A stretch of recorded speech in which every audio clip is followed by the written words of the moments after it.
Second leg round of 16 ACL Elite, Sans Frese Hiroshima bertemu dengan JDT. 3 kali dah kedua-dua tim ni berjumpa dalam ACL Elite pada musim ni je. First time dalam grouping ACL Elite dekat Hiroshima, JDT kalah 2-1.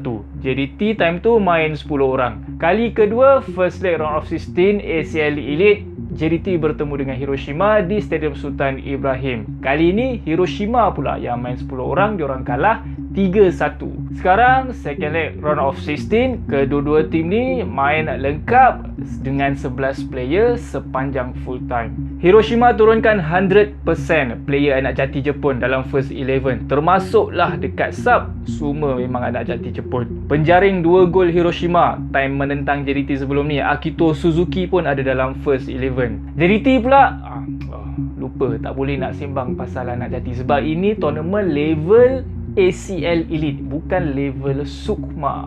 Basically Hiroshima control ball possession.